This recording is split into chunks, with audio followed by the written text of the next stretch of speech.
ಪ್ರವಾಸಿ ಪ್ರಪಂಚದ ಟ್ರಾವೆಲ್ ಬುಲೆಟಿನ್ಗೆ ಸ್ವಾಗತ. ನಾನು ಸ್ವಾತಿ ಕೃಷ್ಣ. ಈಗ ಹೆಡ್ಲೈನ್ಸ್.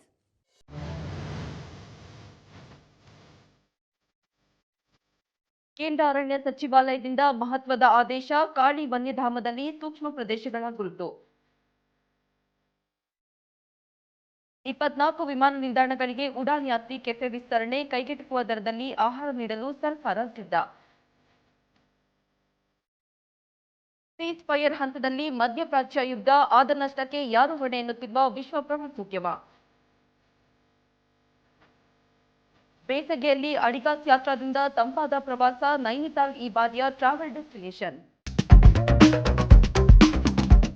ಉತ್ತರ ಕನ್ನಡ ಜಿಲ್ಲೆಯ ಕಾಳಿ ಹುಲಿ ಸಂರಕ್ಷಿತ ಪ್ರದೇಶದ 663 ಚದರ ಕಿಲೋಮೀಟರ್ ಪ್ರದೇಶವನ್ನು ಸೂಕ್ಷ್ಮ ಪ್ರದೇಶವನ್ನಾಗಿ ಘೋಷಿಸಲಾಗಿದೆ.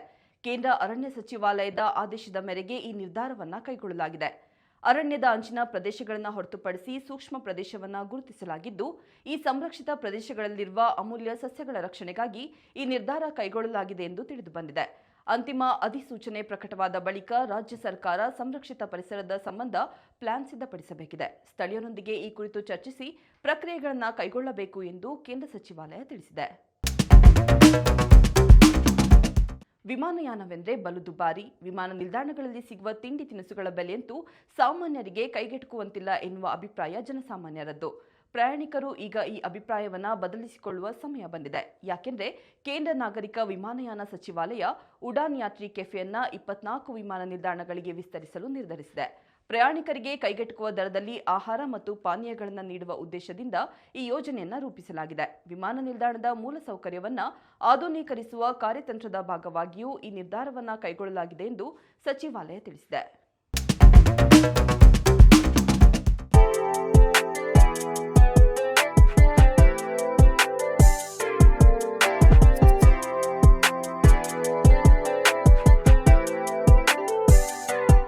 ಮಾರಿಟಾನಿಯಾದಲ್ಲಿ ರೀಚಾರ್ಡ್ ಸ್ಟ್ರಕ್ಚರ್ ಎಂಬ ವಿಚಿತ್ರವಾದ ಭೌಗೋಳಿಕ ರಚನೆ ಇದೆ. ಇದು ಆಕಾಶದಿಂದ ನೋಡಿದಾಗ ಮರುಭೂಮಿಯ ಮಧ್ಯೆ ಒಂದು ಬೃಹತ್ ಕಣ್ಣಿನ ಹಾಗೆ ಕಾಣುತ್ತದೆ. ಸುಮಾರು 40 ಕಿಲೋಮೀಟರ್ ವ್ಯಾಸವಿರುವ ಈ ವೃತ್ತಾಕಾರದ ರಚನೆ ಎಷ್ಟು ದೊಡ್ಡದಿದೆ ಎಂದರೆ ಬಾಹ್ಯಾಕಾಶದಲ್ಲಿರುವ ಗಗನಯಾತ್ರಿಗಳು ಇದನ್ನ ಗುರುತಾಗಿ ಬಳಸುತ್ತಾರೆ.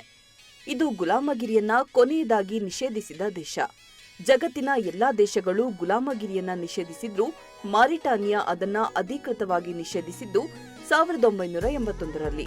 ಅಷ್ಟೇ ಅಲ್ಲ, ಅದನ್ನ ಅಪರಾಧ ಎಂದು ಘೋಷಿಸಿದ್ದು 2007ರಲ್ಲಿ ಮಾತ್ರ. ಇಂದಿಗೂ ಇಲ್ಲಿನ ಸಮಾಜದಲ್ಲಿ ಹಳೆಯ ಸಂಪ್ರದಾಯ ಮತ್ತು ಆಧುನಿಕತೆಯ ನಡುವೆ ದೊಡ್ಡ ಸಂಘರ್ಷ ನಡೆಯುತ್ತಿರುವುದನ್ನು ಕಾಣಬಹುದು. ಮಾರಿಟಾನಿಯಾ ರಾಜಧಾನಿ ಯಾವುದು? ಅಂತೂ ಇಂತೂ ಮಿಡ್ಲ್ ಈಸ್ಟ್ ಯುದ್ಧ ಸೀಸ್ ಫೈರ್ ಹಂತಕ್ಕೆ ಬಂದು ನಿಂತಿದೆ. ಸೀಸ್ ಫೈರ್ ಆದೇಶಕ್ಕೆ ಮುಂದಾಗಿರುವ ಅಮೆರಿಕ ಶಾಂತಿ ಕಾಪಾಡುವ ಉದ್ದೇಶದಿಂದ ಈ ನಿರ್ಣಯವನ್ನು ಕೈಗೊಳ್ಳಲಾಗಿದೆ ಎಂದು ಸಮಜಾಯಿಷಿ ನೀಡಿದೆ. ಆದರೆ ನಿಜಕ್ಕೂ ಈ ಯುದ್ಧದಿಂದ ಬಳಲಿದ್ದು ಯಾರು? ಈ ಪ್ರತಿಷ್ಠೆಯ ಯುದ್ಧಕ್ಕೆ ಬಲಿಯಾಗಿದ್ದು ವಿಶ್ವ ಪ್ರವಾಸೋದ್ಯಮ. ಬಹುತೇಕ ದೇಶಗಳ ಪ್ರವಾಸೋದ್ಯಮ ಪರಿಸ್ಥಿತಿ ಚಿಂತಾಜನಕವಾಗಿದೆ. ಅದರಲ್ಲೂ ಮಿಡ್ಲ್ ಈಸ್ಟ್ ವಾಯು ಪ್ರದೇಶದಲ್ಲೇ ಹಾರಾಟ ನಡೆಸಬೇಕಿದ್ದ ಬಹುತೇಕ ವಿಮಾನಗಳು ಸ್ಥಗಿತಗೊಂಡಿದೆ. ಹೀಗಾಗಿ ಪ್ರವಾಸಿಗರ ನೆಚ್ಚಿನ ಥೈಲ್ಯಾಂಡ್, ಬಾಲಿ, ದುಬೈ, ಕಾಂಬೋಡಿಯಾ ಮುಂತಾದ ದೇಶಗಳು ತಮ್ಮ ಪ್ರವಾಸೋದ್ಯಮ ಕ್ಷೇತ್ರದಲ್ಲಿ ಭಾರೀ ನಷ್ಟವನ್ನು ಕಂಡಿವೆ. ಕೆಲ ವರದಿಗಳ ಪ್ರಕಾರ ಭಾರತದ ಪ್ರವಾಸೋದ್ಯಮವು ಆರ್ಥಿಕವಾಗಿ ಕೊಂಚ ನಷ್ಟವನ್ನು ಅನುಭವಿಸಿದ್ದು, ಭಾರತೀಯ ವಿಮಾನಯಾನ ಸಂಸ್ಥೆಗಳಿಗೆ ಅಂದಾಜು 2,000 ಕೋಟಿ ರೂಪಾಯಿ ನಷ್ಟ ಉಂಟಾಗಿದೆ. ಈ ಬೇಸಗೆಯಲ್ಲಿ ತಂಪಾದ ಪ್ರವಾಸಿ ತಾಣಕ್ಕೆ ಹೋಗುವ ಆಲೋಚನೆ ಏನಾದರೂ ಇದ್ರೆ ನಿಮಗಾಗಿ ಅಡಿಗಾಸ್ ಯಾತ್ರಾ ಒಂದು ಹೊಸ ಪ್ಯಾಕೇಜ್ ಘೋಷಣೆ ಮಾಡಿದೆ. ಉತ್ತರಾಖಂಡ ರಾಜ್ಯದ ಸುಂದರಗಿರಿಧಾಮ ನೈನಿತಾಲ್ ಈ ಬಾರಿಯ ಅಡಿಗಾಸ್ ಯಾತ್ರಾ ಟೂರ್ ಡೆಸ್ಟಿನೇಷನ್. ನೈನಿತಾಲ್ ಸರೋವರ, ನೈನಾದೇವಿ ದೇವಸ್ಥಾನ, ಕೌಸಾನಿ, ರಾಣಿಖೇತ್, ಹನುಮಾನ್ಗಢ್, ಭೀಮ್ತಾಲ್, ನೌಕಚಿಟಾಲ್, ಜುಲಾದೇವಿ ದೇವಾಲಯ ಮೊದಲಾದ ಅದ್ಭುತ ತಾಣಗಳನ್ನು ಈ ಪ್ಯಾಕೇಜ್ ಒಳಗೊಂಡಿದೆ. ಇನ್ನೇಕೆ ತಡ? ಅಡಿಗಾಸ್ ಯಾತ್ರಾದ ಈ ಹೊಸ ಪ್ಯಾಕೇಜ್ ಬುಕ್ ಮಾಡಿ ಲಕ್ಸುರಿ ಆತಿಥ್ಯದೊಂದಿಗೆ ಸುಂದರ ತಾಣಗಳ ಪ್ರವಾಸವನ್ನ ಮಾಡಿ. ಹೆಚ್ಚಿನ ಮಾಹಿತಿಗೆ www.adigasyatra.com ವೆಬ್ಸೈಟ್ಗೆ ಲಾಗಿನ್ ಆಗಿ. ಈಗ ಕ್ವಿಜ್ ಟೈಮ್.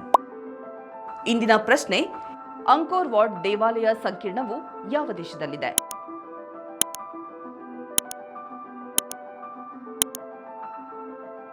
ಸರಿಯಾದ ಉತ್ತರವನ್ನ ಕಾಮೆಂಟ್ ಮೂಲಕ ತಿಳಿಸಿ.